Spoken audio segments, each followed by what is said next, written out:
than the other Bad Moms one.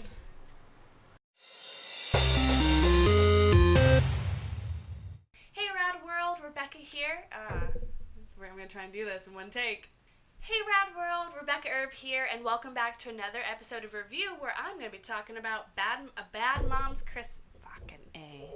Hey Rad World, Rebekah Erb here, and welcome back to another episode of Review where I'm going to be talking about A Bad Mom's Christmas.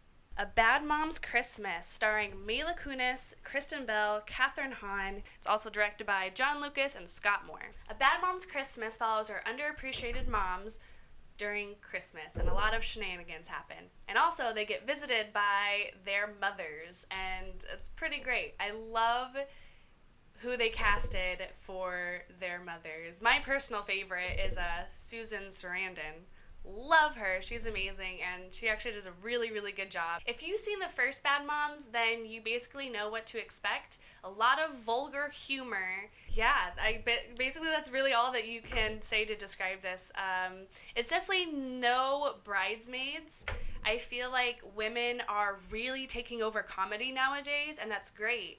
But like I said, it's no Bridesmaids. Bridesmaids was one of those revolutionary ones for women comedy, but Bad Moms is not it. It just doesn't quite hit the mark.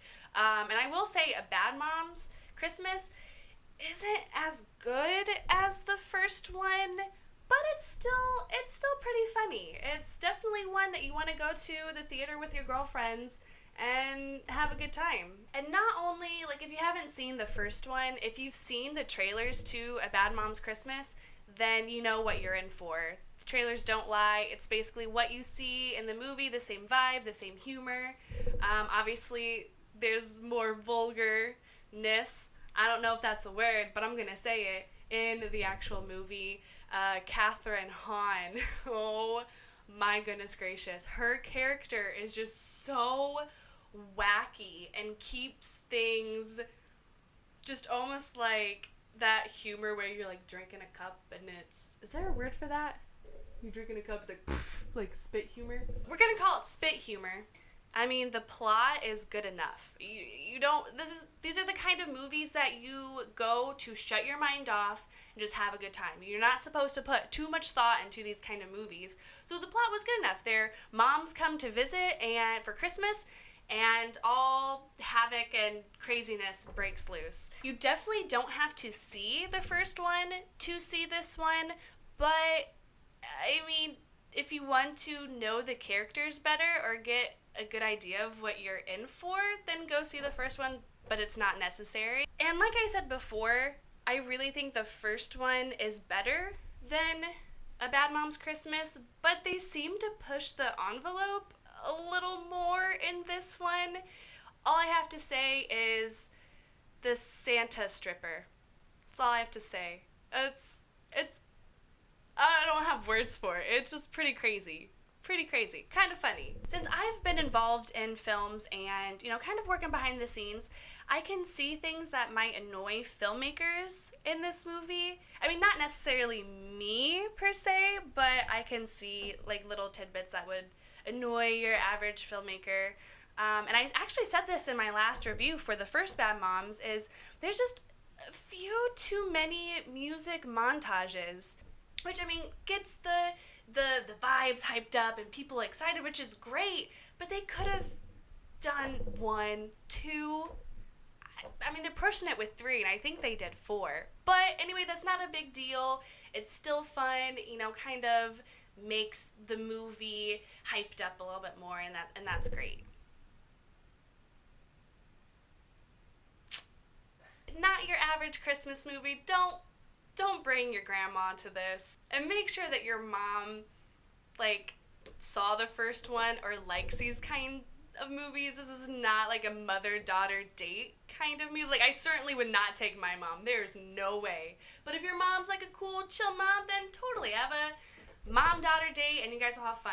Honestly, I think it's one that I would buy too, just because I love Christmas, and the more Christmas movies I can watch during Christmas time is great. Aside from the crazy humor in this movie, there is a moral story to take home. As a mother during Christmas, I just get so stressed out I want things to be perfect for my family, for my kids. You know, decorations need to be perfect. The tray needs to be up by December.